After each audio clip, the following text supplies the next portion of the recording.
Well, good afternoon. I believe it's afternoon. My name is Andrew Finstu, and I'm the Dean of the Honors College here at Boise State. And it's my pleasure to welcome you to this discussion of layered health challenges as a part of our Project Launchpad National Summit on serving our students better. I have a very brief introduction of the topic, and then we'll move to introductions of each of our panelists and dive right into our questions. As a reminder, this session is being recorded so that folks can reference it for later use. And at the bottom of your screen, there's a Q&A function that you feel free to utilize for asking questions. We've got a few planned questions that we wanted to ask each of our panelists here this afternoon, and then we'll turn to your questions. We have about an hour for this discussion, and I'm really looking forward to it. So just to frame this question up a little bit, during institutional responses to the pandemic, universities faced a daunting task. How do you educate, keep students, faculty, and staff healthy, manage to care for those who may fall ill, and keep day-to-day operations of your campus going? These are all extremely hands-on tasks, but as we know in a COVID context, they had to be more or less hands-off tasks and done at a distance. So that's kind of how we are framing this conversation about responses. Before we dive in, I'll ask each of our panelists to introduce themselves, starting with Dr. Shakora Martin from Mills College. Great, thank you so much, Andrew. Again, my name is Shakora Martin. I use they, them pronouns. I'm the Vice President of Student Life and Dean of Students at Mills College. I do want to start by thanking President Dr. Marlene Tromp and Dr. Leslie Webb, both leadership and their leadership at Boise State, and also for putting this program together. So I appreciate holding this space. I think we do need these opportunities to connect with our colleagues, and I appreciate that time. I just want to share too, Mills College is located in Oakland, California. I had never heard of it before I came to work here, so I always provide that context. We're the oldest historically women's college on the West Coast, but a bit different in that we are 65% students of color, 58% LGBTQ students, 44% first-gen students. In addition, our faculty are 71% women identified and 53% faculty of color. And over 400 of our 1,000 students are registered with accommodations or disabilities. I share that because I think it's important context, and I imagine my colleagues will share that as well. Again, I'm the Vice President and Dean of Students, but for 110 days, I was the incident commander. I'm now leading one of our implementation teams for Student Life. We transitioned into that. We're a very relational campus, as you can imagine, very small. We have an 11-to-1 faculty ratio for our students. So within 8 days, we went completely remote instruction. And at that time, we had actually only one course that was in a virtual format. So it was pretty intense. We retained a residential population of about 200 students. And we're in the middle of launching a new learning management system. So, throw that on top of all of that. I know I have another colleague here from California. I do want to say in closing, on March 17th, the state of California went to a shelter in place, and we have not ever come out of that shelter in place. So for about 259 days now, we are in this process. And I think the other context is I'm not 100% sure COVID is the most difficult thing we've done. From protests and demonstrations, shutdowns, heat waves in a state that has no air conditioning, wildfires, about 9,000 of them in the state of California, and a day where the sun never came out because of the wildfires in Oregon. COVID has been increasingly challenging. And as I share my comments, I think the layers of these challenges have been particularly hard on our teams and our students. So I look forward from the comments from my colleagues as we talk about this more. So I'm excited to be here, and thank you for having me. Thank you, Dr. Martin. Dr. Lisa Cooper Wilkins, please introduce yourself. Good afternoon. I want to echo my colleague, Dr. Martin, in thanking my colleagues here at Boise State for this opportunity. I think we've all learned quite a bit through these challenges. I have the unique position of being on my first day as vice student at Sanford Citadel, and the experience that I'll be speaking upon was really through my role as assistant superintendent and vice president of student services at San Joaquin Delta College, which is in the Central Valley of California, and only actually about an hour and a half away from Mills College. So I can appreciate all of the things, again, that my colleague said about the additional challenges presented to our institutions, really not shortly after the shelter implement into effect, and our campus also did a complete rollover to remote learning, instruction, and services. So I'll say that part of my role as assistant superintendent and vice president of student services, while I oversaw many traditional parts of student affairs, I also oversaw the police department, and so played a a critical leadership role, I would say, in our institution's response to emergencies, from helping to lead getting our emergency operations plans in place, as well as convening our emergency response team, which met, as you can imagine, regularly during this crisis, and continues to meet every other week. I think one of the things that we were pretty thoughtful about, and I would thank the new president at San Joaquin Delta College, Dr. Amit Porzinjani, for his foresight in terms of ensuring that there were a number of additional constituent leaders on campus who were invited to be a part of the convening of the emergency response team. So it became really helpful to have leadership from our academic senate, from our classified senate, and our management senate be a part of the discussions about what it looked like to so rapidly move to providing, all of our services, support, and instruction online.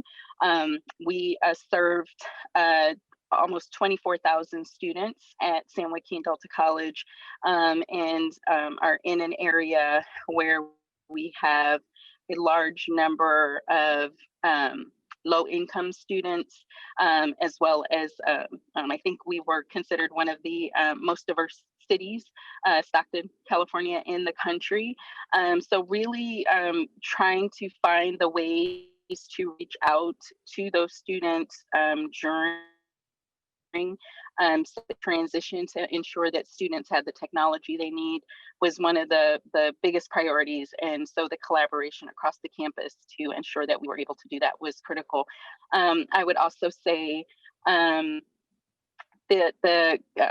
campus police that that department that I oversee, they have top-notch skills in emergency response, and we're also critical in our ability to respond as quickly as we did, both to the issues related to the pandemic, but a number of the additional challenges that Dr. Martin spoke of, that we also grappled with at our campus.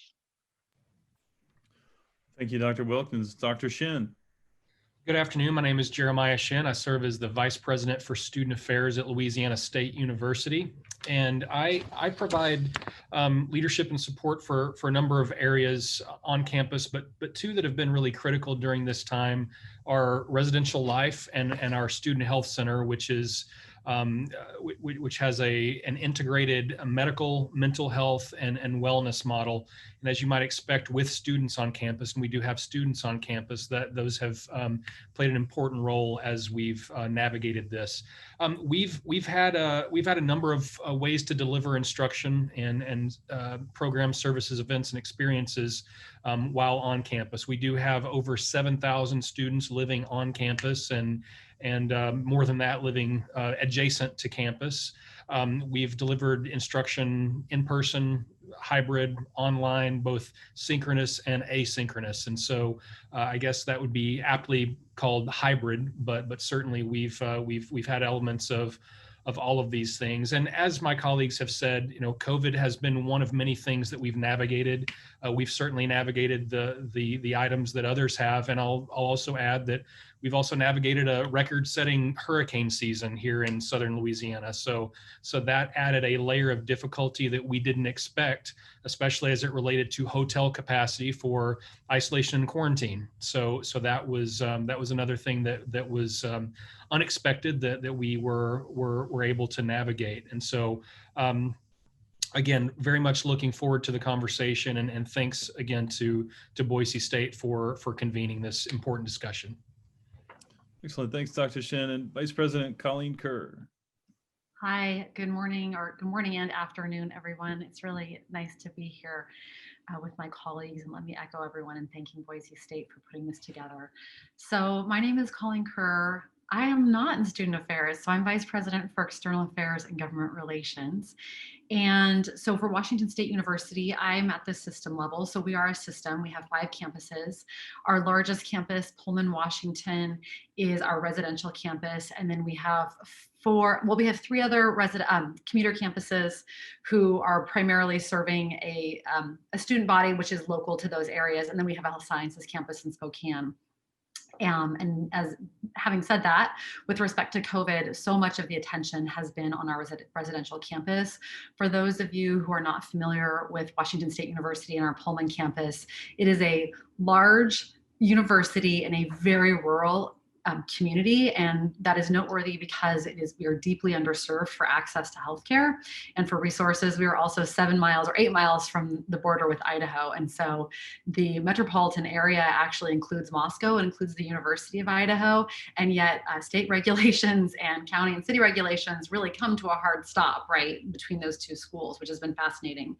So from the perspective of COVID-19, we as the state of Washington, we are a very well organized, I would say, public policy state and a public policy body politic. So I know that some of our schools don't have the equivalent of my office or of the offices underneath me, and I offer that by way of explanation. But when we went into our state of emergency, we very quickly went into a full statewide state of emergency, doing a lot of coordinating at the government level, at the local level, as well as at the state level. So I sit on EPG. Our EPG, our executive policy group, has been through a couple of iterations.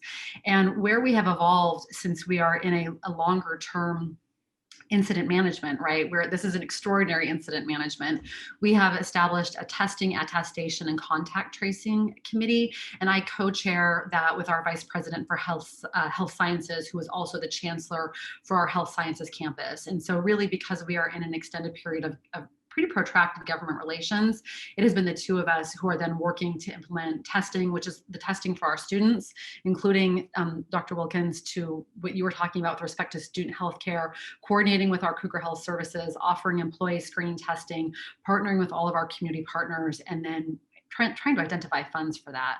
So that's the process that we're in. We are also going to be weaving vaccination storage, receipt, storage, distribution, and then mass immunization into that process as well. So I'm really looking forward to this. Thank you again. Great. And Vice President Alicia Esty from Boise State University. Good afternoon, everyone. Again, my name is Alicia Esty. I'm the Vice President for Compliance, Legal, Public Health, and Audit for Boise State, and I am also the President's Chief of Staff. And I would like to just briefly thank all the panelists for joining us for this very important discussion. And to you, Dr. Finstuen, thank you for moderating.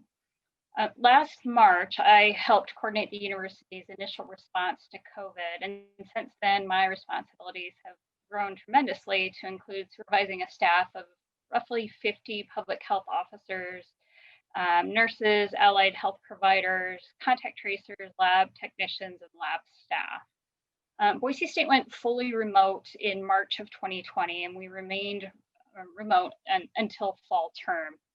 And in anticipation of that, we reduced the numbers of our face-to-face classes to about 50% of normal for fall, with an emphasis on offering freshman, senior lab, and studio classes face-to-face. Over the summer, our academic and facility staff spent weeks working to de-densify classrooms and convert conference spaces, our arena, our performing arts center, and pretty much any vacant space on campus, or any space that could be repurposed to classroom space, to ensure that we could appropriately distance our students and faculty in the classrooms. We also reduced the density of our residential housing by several hundred students to create an isolation hall for residential students who tested positive during the semester. When COVID testing, which was a critical component of our reintegration plan, became scarce in the Valley, we stood up our own CLIA certified lab so that we could test ourselves and also add surge testing capacity to the Treasure Valley.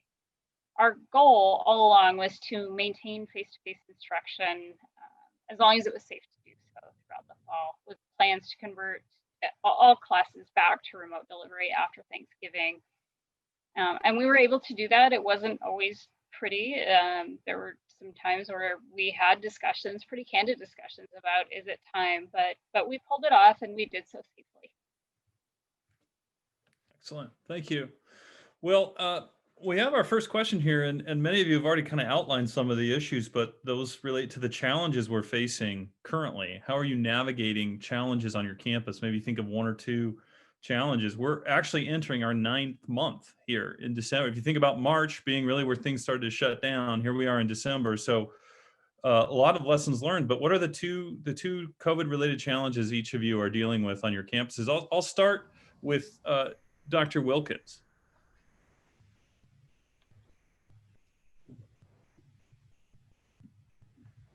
Thank you for that. So challenges, and there were many.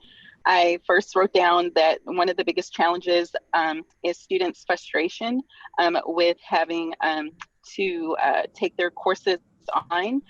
So I think I'm the only maybe community college reference, so we don't have the residential component of the student experience, but certainly still needed to help support students who had not chosen the online platform as their preferred strategy for learning. So how do you quickly help students who had not conceived of doing that? Also, how, again, I mentioned earlier,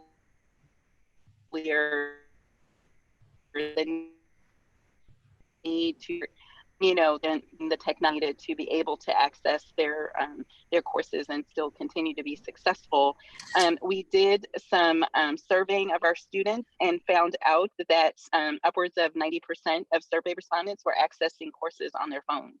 And so how we could get laptops and Chromebooks and other needed technology became paramount for us, and really appreciated the partnerships around campus to help us come up with safe distribution methods, and on occasion some home delivery when even the ability to mail things to students got backed up once COVID really hit for us. I would say the second challenge was the frustration that faculty experienced, faculty who had also not conceived of teaching, purely online. We probably have about 1,000 students still coming to campus using, all of the, important protocols that we've put in place for what we are calling critical infrastructure courses, things in our health sciences areas, our construction management,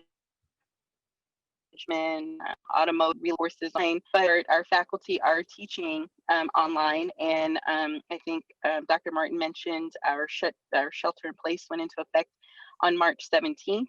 That was a week, but prior we had just had spring break.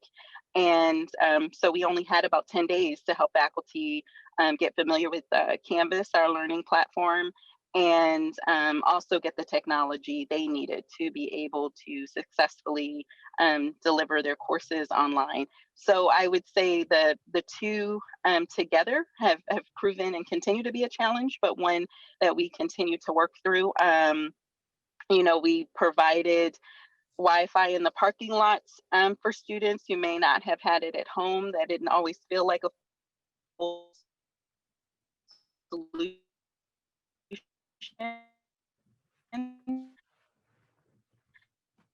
Dry spaces. Dr. Wilkins, I'm going to jump in as you're finishing up. But is particularly impacted by COVID cases. Sorry, Dr. Wilkins, maybe if you shut your video off, we're having a little trouble hearing you as you finish up here. Maybe shut your video off, and that sometimes helps with being able to hear your comment. Thank you. Got it. So I will just conclude by saying the partnership with public health and being able to help us devise the strategies and protocols that we use to help keep our students and our faculty, our staff, and our managers safe was also invaluable as we navigated those two particular challenges. So thank you. That's great. And we were able to hear you a little bit better, just so you know there. Jeremiah, I'm also going to move. We're all colleagues here. I'll move to first names. And so Jeremiah, why don't you discuss your two challenges or a top challenge that you faced at LSU's campus? Yeah, and despite being a different institutional type, many of the same things that Lisa was describing. But and when I think about the top two, it's hard to narrow down the top two because they're all so intertwined, and we're dealing with multiple things at multiple levels all simultaneously. And what's interesting is from March till now, the themes have changed and the themes have evolved, and the things that we're dealing with are different because we know more, we've learned more, and there's just different information available. But a couple things that I'll note, and these aren't necessarily the top two, but there are two that are on my mind today. One of them, because we have a residential experience. We have, again, we've started the year with more than 7,000 students on our campus. And there's a desire for more in-person engagement, right? There's also concerns from faculty and staff related to health and safety. And so as we try to figure out how to grapple with those things, and as we do everything that we can to keep our faculty, staff, and students healthy and safe, we're also, as we move toward a more presence on campus, we're also working with our staff that have childcare concerns as a result of their schools being closed and different academic arrangements. And so we are really trying to thread several needles, right? We're trying to meet the needs of multiple constituencies in a way that makes sense from learning and development, in a way that makes sense from health and safety, in a way that makes sense from a work-life balance perspective. And so I would say that's something that I find myself spending a lot of time with lately. And I think another thing, and this isn't necessarily an issue, but it's something I'm thinking about a lot. All of us are experiencing, I would assume, a certain degree of COVID fatigue. And I do think that can unwittingly and seep into our decision making. And so I think that we're really trying to be conscious and intentional about the ways that we're making decisions and being sure that we're making sound decisions, trying to block out the fatigue that we might have while making them. And so I feel good about where we are, but that's something we've had to really slow down and do in a different way than I think we did in March, because in March, there was a lot of unknown. There was new, and we just hit the ground and we ran full speed. And many of us are out of gas, and you make decisions differently when you're energized and solving a problem than you do when you're sometimes just wanting to do something different. And so I think about that a lot as a leader. How do we continue to make really good, solid decisions on behalf of our students, our faculty, and staff, despite really, really earnestly wanting a new reality?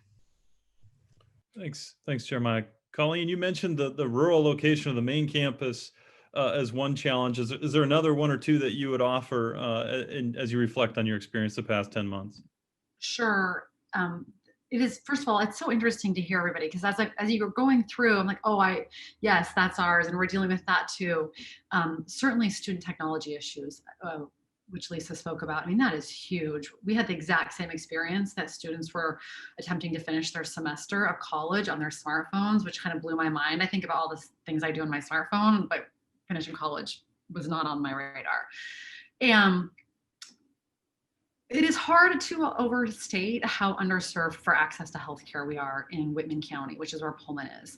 So for example, we actually have screening testing in every county except for 2 counties in Washington State, and Whitman County is one of them.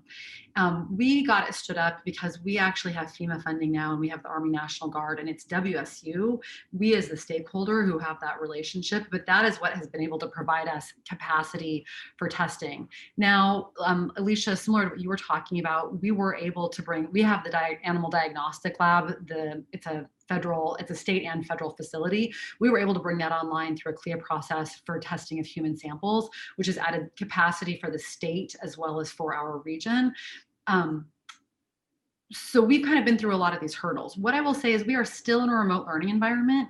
And if you think about the number of students that we have on our Pullman campus, it's really only about 2,500 students. But the number of students who came back to Pullman is more like 10 or 11,000. And so that is one of the challenges that we are thinking through for January. We are going to open up, our campus has never been closed, but we're going to be welcoming more students to a residential experience on campus.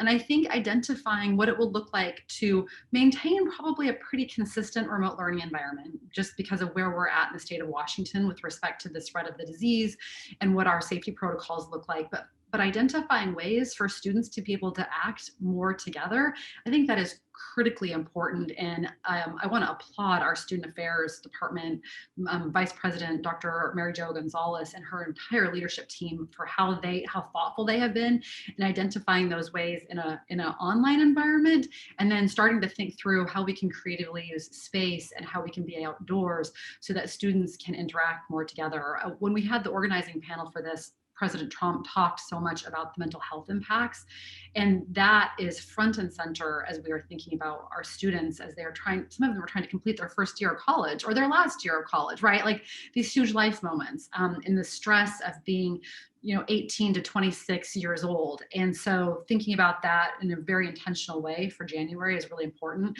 And then I would be remiss of me if I did not speak on behalf of President Schultz, our president, who has talked so much about our mental health, right? And how much work is bleeding into our lives. And so what is that expression that we all, we live at work now rather than working from home.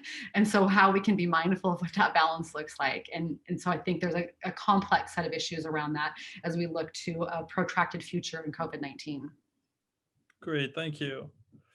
Shakura, I was so struck by your mention that COVID wasn't necessarily the biggest challenge, but I would imagine it exacerbated some of those challenges. So could you speak a little bit about your COVID related challenges? Certainly. Yeah, thanks to my colleagues. I don't know if I'm comforted somewhat that we're all facing the same struggles, but I'm heartened to know that we've all worked through them in ways that for us really to center equity and access. And I think that's been the constant theme: equity, access. How do we balance that out? We distributed over 300 iPads to students in about a 6-week period. So thanks to my colleagues for really thinking about how important this is around equity. Again, we didn't close either. So one of the challenges I think is really important is we are small cities or big cities, depending on your campus, sometimes the only city to Colleen's perspective. And so we did all of this COVID response as well as all the other things we always do. So, I'm now running testing facilities, doing contact tracing, ordering PPE. That was not something that we previously had a lot of experience in, and I've been in this field for 25 years. So I imagine with most of my colleagues, this was a new approach. So we're not doing it with tons of training. Interestingly enough, I was about a class away from finishing an emergency management certificate program when this all hit. So I'm thankful for that, but recognize that our profession has not really talked about this kind of work, has not prepared our colleagues, our professionals. And as well as talk about the kind of fatigue, the trauma-related fatigue for our staff, that they are holding space for students who are struggling. And yet, at least on our campus, many of our students and our staff mirror identities and socioeconomic classes. And so it's particularly challenging. But I would say too that, there was a lot of critique around colleges staying open or bringing back students. And I just really can't speak to other schools staying open, but I know for us, our students live here. The economic divide for people of color is not going to stop because of COVID, and we cannot stop the educational opportunities that we know can address them. So for us, staying open, providing support, doing this work was about equity and access. Our students asked for care and compassion, and I don't think we get to say, sorry, we're closed. And so we continue to do that work to this day. I think I wanted to bring to something that just is very contemporary for us. We just talked about this with my leadership team yesterday. And I don't know about my colleagues, but what we're seeing is students are not accessing medical and mental health care in the same ways. We provide a remote healthcare service. So anyone living out of the Bay Area, the large counties that surround the Bay, we're provided a free tool, free remote healthcare. We're still running our mental health and our CAPS, our counseling service here on campus. And you know what? They're just not doing it. We know they need it. We know they're stressed and anxious and this is hard. But you know, when I talk with students, they're like, I don't want to spend one more hour on a Zoom meeting, on a web meeting, on a Google meeting. I can't do it. I'm exhausted. So I think something that's really very timely right now in this moment, on top of the other things my colleagues have mentioned, is our students need mental health service, but they're not accessing it. I mean, I know I personally can feel the weight of online meetings. If I have a day where it's back-to-back Zoom, it's a different kind of exhaustion. And I like to think all of these years we get pretty good at building up those kind of muscles. The last piece too is our hospital spaces are becoming increasingly limited. And we have students, some of our most critical mental health students who might need intensive medical care, inpatient care, and we're not sure how much longer they're going to be able to access that kind of care. As hospitals fill up with COVID patients, as they transition ICU care, they're starting to look at some of the psychiatric spaces and being like, you know, maybe we do this outpatient thing with you so that we can have this space for something else. And I wonder how that's going to impact some of our students who may be seeking treatment, substance abuse treatment, mental health treatment, but won't be able to because of repurposing those staff and those spaces. But I think those are two really sort of salient pieces. Alicia, thank you, Shakora. What's happening here at Boise State that you would want to note related to COVID-related challenges, ongoing COVID-related challenges? Great question, Andrew. I think I'll echo what many of my colleagues have already said. COVID fatigue is certainly a big concern of mine. People don't want to hear about COVID anymore. They don't want to be reminded to wear a mask. They're tired of the isolation and the disruption that COVID has caused. So I worry about our ability to keep everyone healthy through spring term when COVID fatigue will be even more pronounced and people will be more lax about masks, about hygiene, and about distancing because the promise of a vaccine on the way will, I think, impact behaviors. I also have concerns about the vaccine, particularly distribution and uptake. You know, Idahoans as a population tend to be pretty leery of vaccines in general.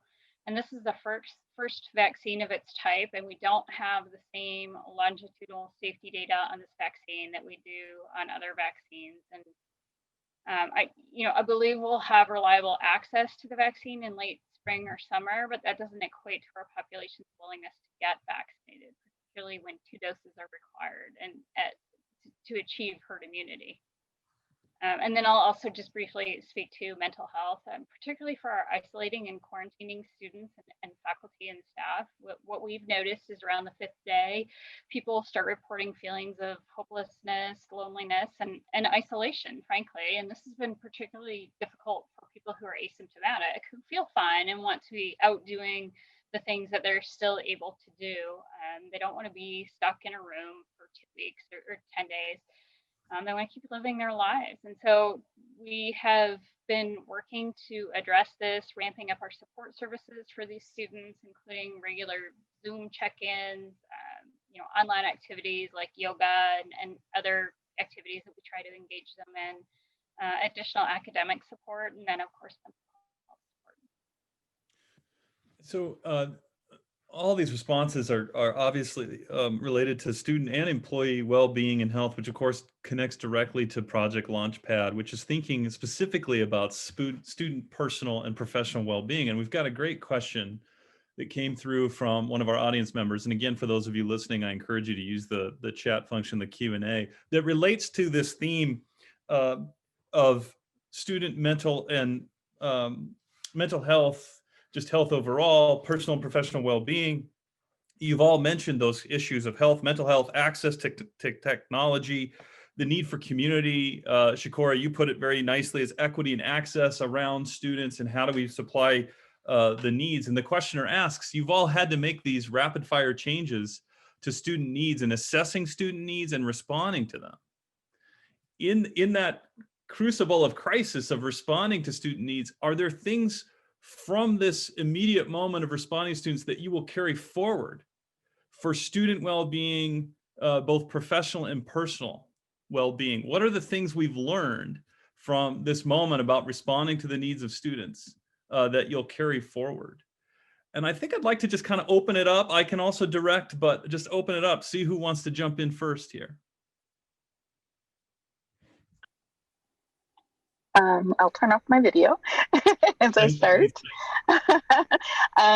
I would say we learned quite a bit about wellness, and one of the things I'm particularly, again, proud of our institution for doing, we had just entered into a partnership with community medical centers in our local area to establish our first ever actual health center on campus when everything hit. But what they've been able to do is to offer telehealth services, both for medical support as well as behavioral health support.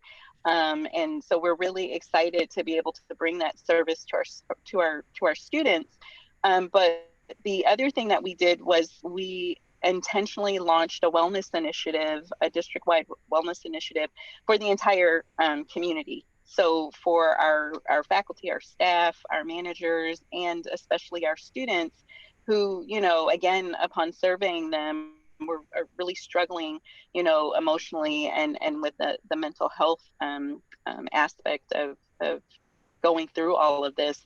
And so one of the things is frustrating as it is, and I heard Dr. Martin talk about this, students don't necessarily want to be online. They'd like to engage, with folks live, but we have launched several mental health services and supports, things ranging from the healing circles that we offered after the protest this summer to support groups and one-on-one sessions for students. But the thing that I really appreciate is this emphasis on self-care. We worked with a consultant, Dr. Portia Jackson Preston, whose all her research out of Cal State Fullerton is around this secondary trauma effects and the need to really focus on wellness intentionally.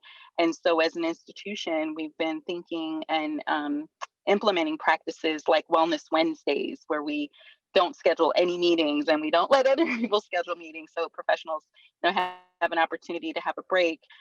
She's developed virtual self-care planning workshops so that people actually have a strategy and plans for how they will attend to their well-being. So I think those are the kinds of things, and there are many other examples, but I want to give others a chance to talk, that we will definitely carry through this crisis and continue to do moving forward.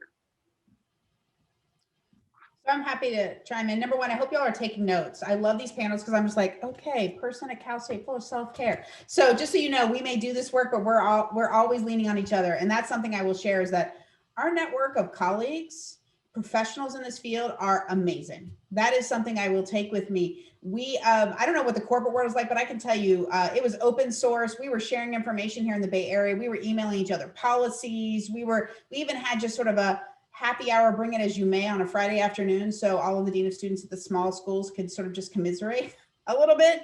But I think there's two things. One, we cared for our students. And I think that care, the operationalizing of that, meaning we found out our student parents actually like Zoom in the evenings.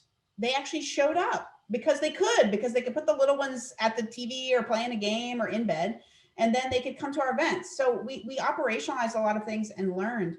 We also learned that doing the thing we know around equity costs money, but that can really have a profound impact to access. One of the things we did I'm particularly proud of is we matched the CARES funding for our international and undocumented students. They're not eligible for that money. So I know a lot of the schools who did that, said that we need to provide for these students. And I think that was important. We also cared for faculty and staff and tried to redeploy. I have athletic coaches serving as case managers. I have an athletic trainer who's doing contact tracing. I think as a profession, redeployment and trying to acknowledge that our staff having jobs, having a paycheck, taking care of their families, having health insurance, that's the kind of care that as institutions, we need to continue to learn from the value. And right now we have faculty and staff who said, we know it's difficult right now, but you took care of us and we want to help our students and take care of them. And that's really powerful. The last thing I think we'll take from this is sometimes having an answer is more important than having the answer. There was never a blueprint for this crisis. Having a structure of working together and getting all the right people connected is the most important thing. But I tell you right now, I answered the same question 12 times every day. Are we doing this? We're doing it this way. Then tomorrow we're doing it this. Okay, well now we're going to. The reality is it was important to have an answer to provide stability and really having some grace with your colleagues, because I guarantee you will need that grace back at some point, probably very quickly when it comes to there's really, making a mistake when you don't know where you're headed means just some compassion and grace with each other. And I think the answer, we sometimes perceive that there's the way of doing it. And we know that really it was consistency, it was stability, it was student affairs, the field for us in student affairs. That's what we do. I mean, the first day of this situation, my Res Life team came in and said, for those in Res Life, we got this. This is what we do. And knowing that it's as a profession, but I really appreciate the comments from my colleagues about, okay, that was 259 days ago. So how are we taking care of those folks now and making sure that we're really getting to practice when we talk about care of those teams? So the last thing I'll say is we haven't had a positive case on campus. I am knocking on wood legitimately. And the reality is, for many of our colleagues around the country, that is huge. And that care and health, and our students have lost lots of loved ones. And so that grief is going to go on for forever. And we need to be prepared for what that will look like in fall and spring and the years to come. I'm going to answer the question just a little bit differently, because it's not about a thing in particular, and it's about something that we were already doing, but it amplifies the need to do this. One of the things I spent 10 years at Boise State before I came to LSU, and one of the things that I appreciated about that culture is the mindset of design and designing things, student-centered design. Thinking about the end user and designing things around their experience by developing empathy for their experience. And I think that as I think about where we've succeeded, where we've not succeeded, it just has underscored for me the importance of listening loudly to students on their terms about what works for them and what doesn't. Because it doesn't matter what works for us. It doesn't matter what we think should work. It doesn't matter what the textbooks say should work. It matters what works, right? And what is actually making a difference in the lives of students. And so I think we've had some things that didn't work. And during this, at this time, the urgency is to, okay, well, if that's not working, we have to listen. We have to understand what's not working about it, and we need to redesign it to make it work. And I think that should be a part of our work anyway. I think when things are going really well, sometimes we don't do that work because it's hard, and doing it well is hard. But certainly that's something that we will carry with us, because designing things with students in mind is really important. And we've even discovered successes that we've had. Now that we've done it in a different environment, we realize that the success was more about happenstance than design. And so what we really need to do is design it so that we don't accidentally succeed, but we succeed intentionally. And if we succeed intentionally, I think we're going to succeed on behalf of the students far more often than we might have otherwise. And so that's what we're learning, and certainly that's a mindset that I want to remind us and take forward after this is over, because the challenges from a wellness perspective are myriad. We are as we're observing students and interacting with them, especially in the mental health space, even if the visits are not increasing, certainly the acuity of the visits is something we're keeping our eye on. And so we're having to pivot, we're having to change, we're having to learn, and we're having to try on new models. And I think that's a really good thing to carry forward.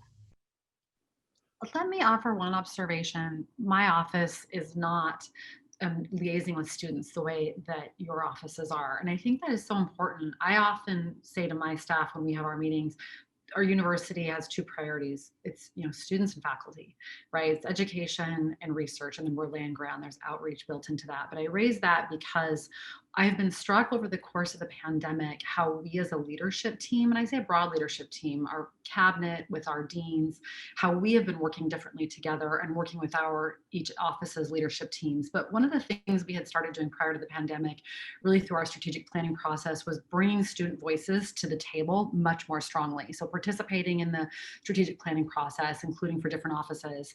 And because we had that platform, we were able to really amplify that during COVID. And I think many more offices have been interacting with student leaders, both in formal organizations like student government or different groups, but also with different students. And we have brought that forward internally as well as with external stakeholders in a way that is really meaningful. And forgive me, one of you talked about identifying different student populations, and lo and behold, right, Zoom works for some of those student populations. I think it was Chikora U, but we have had the same experience, but having more leaders, maybe who would not always be interacting with students, hear that, I think that is something we will carry forward, and that will make us stronger as an institution. And again, echoing the comments and the thoughts that we have had around how the pandemic has brought forward issues of equity and inclusion, and how there are opportunities to make that more real and alive through this. That is something I know will stay with us at WSU and will continue to evolve in a very meaningful way. Yeah. And I'll just quickly offer from my perspective, the one thing that is really that has resonated with me is the fact that pre-pandemic, it felt like we were trying to push a lot of our operations and interactions to devices for students, because students seem to like communicating through phones. And so we were trying to push content and activities. And what the pandemic has taught us is that that's not really the case, that our students really crave human interaction. They want to be in close contact with people. They want to build community that way.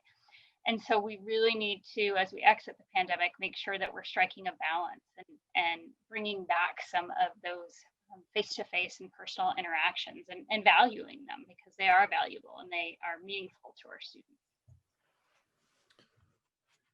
I've really heard the theme too across all of the comments about collaboration and working with colleagues in a new way to pull all of this off, and that sounds like a bright spot, and not just colleagues on your campus, but across the open source comment that Chikora you mentioned.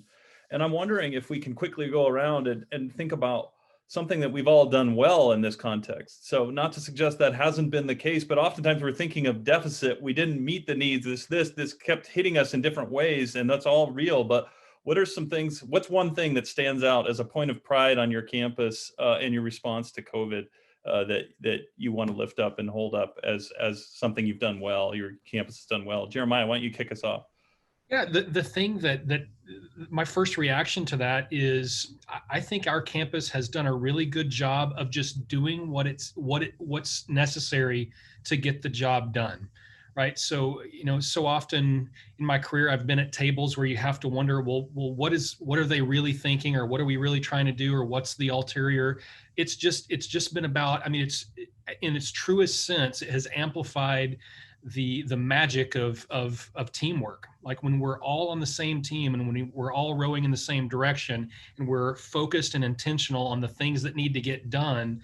I just think you enter that space just in a whole new way. And so that's a point of pride for me, and especially being fairly new on this team, it has really it has made me proud to be on the team because I'm proud of the leadership that we've experienced from our president. I'm proud of my colleagues that are other vice presidents and deans. I'm proud to be on the team, and so it has reminded me how important it is to come to the table for the good of the whole, without agenda, without anything other than what do we need to do in this moment to get to the next step, and then going all in with that. So that's something that I would like to commend my colleagues on, and just and put up there as, if you don't have that environment, it's a really important environment to create, because it instills confidence, and it's a way, I think that it helps us navigate some of the fatigue, because I can imagine if that were different, the fatigue would even be greater. And so I think we have at least a little energy in reserve, because we trust the person to the left of us, we trust the person to the right of us, and that's been an absolute gift during this time for me. And Colleen, you mentioned, thank you, Jeremiah, you mentioned bringing students to the table, and that sounded like a bright spot and a clarifying piece. Jeremiah, I think, is talking about this as the way it clarifies our work. Are there other thoughts from you at WSU that you would lift up as a point of pride? Yeah, our community engagement, I think, has been phenomenal. And that's really saying something when you're at a land grant. I will be honest, Shakora, you said that when you got to Mills, you hadn't heard of the university. When I got to WSU, I never heard the term land grant, and everybody talked about it. So I've learned, and I have the zeal of the, I guess, converted. So for me to say that, but we have a true community partnership at every campus, working with local public health, whether it is to partner around testing, to offer expertise, participating in mental health. Now, as we're talking about vaccine receipt storage, we will be doing a huge portion of the vaccine receipt and storage for swaths of Eastern Washington. And so really kind of I think leveraging on that and finding opportunities for our students and faculty who really want to participate and be part of problem solving around this. And this is in addition to everything we've talked about on campus, but this ability to push into the community in a meaningful way is something that we will definitely be taking forward, and I think is a huge highlight for us. Alicia, how about for Boise? Thank you, Colleen. How about for Boise State?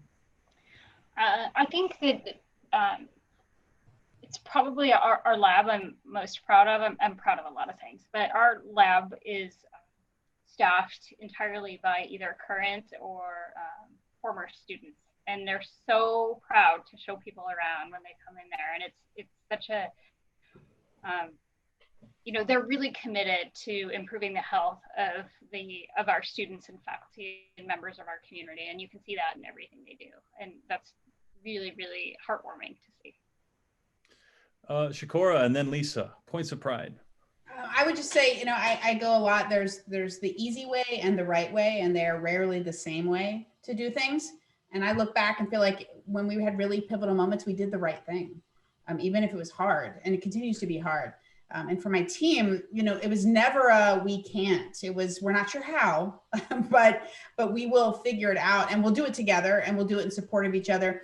Two things I'm particularly proud of as a college, we've provided flexible schedules, including increased time off for parents, for our staff and faculty who have kids, and release time. I'm particularly proud of that because I feel like a good workforce is really what supports our students if we don't have the faculty and staff there to teach them and to provide that support. So I'm proud of that. I think the last thing I would say is we have one of the most vulnerable populations when we know around low income students of color, and we've continued to say that we'll be here for them and will be a space they can call home. And I think that's been really important, particularly in the Bay Area where it's been pretty challenging. Lisa. I would echo my colleague there. The Central Valley is also probably very similar student population. So I've been really amazed, and I just heard one of my other colleagues talk about the student engagement.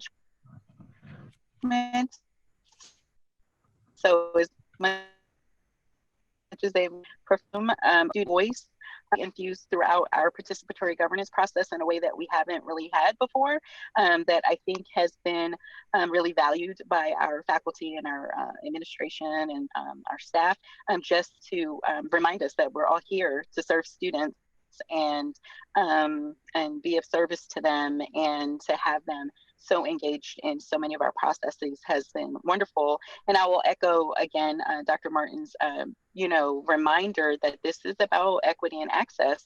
And it was, a reminder to us, especially as we made sure that we were engaging all of our students, those who needed technology or other support. And I know that unfortunately,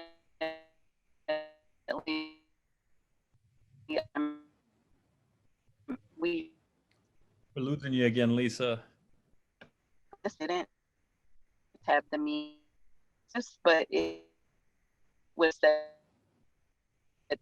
job, and really keep equity and access at the top. I'll turn off my video, but by saying that the equity and access piece was critical reminder for us that in order for us to serve our students well, we needed to maintain those connections with our students. Well, we're more or less at time. I'm gonna push us with an unfair request, which is, and Lisa, I'll start with you. In a phrase or in a word, what are you thinking about for the spring? What's top of mind for spring? And we'll close out on this one. So in a word or a phrase, Lisa, what's top of mind for the spring? Optimism, that we will be able to again, stay engaged with our students and keep them encouraged and focused on their success. Shakora, from you. I would say hope, and I think that goes back, Hope. and grace, and recognizing that this is a marathon, and we, with our team, with the right team, we can help our students achieve that and support them and support ourselves and get through this. Colleen, and then Jeremiah, and then Alicia. Sure. I would say better together. I quipped the other day that while there's no I in team, there's an I in COVID, and we didn't want to get distracted by that. But we are better together. We have exhibited tremendous teamwork, and we need to keep that moving forward as we head into the next months of this. Jeremiah. I think my word is community. We've got to use what we've learned through this period of time to do more to build community. I think that sometimes it's easy to focus on our constraints and what we can't do. There's a lot we can do, and I think that we're going to be committed to doing more of that for our students, for our faculty, for our staff, and in a way that makes sense from a health and safety perspective. But community is something that this university and most universities are built on, and we've got to focus on that. Alicia. Compassion and care for members of our community. And I'll throw 2 words in, which is thank you. Thank you to each of you for taking time and sharing your work with us and your expertise from across your institution. It's been a pleasure to have this conversation as part of the Project Launchpad series. So thank you again. Yeah. And thanks to Thanks, all of you everyone. who were here in attendance. Yeah, thank you for being here. Thank you so much for your facilitation. Thank you so much. Absolutely. Thank you. Bye-bye. Bye.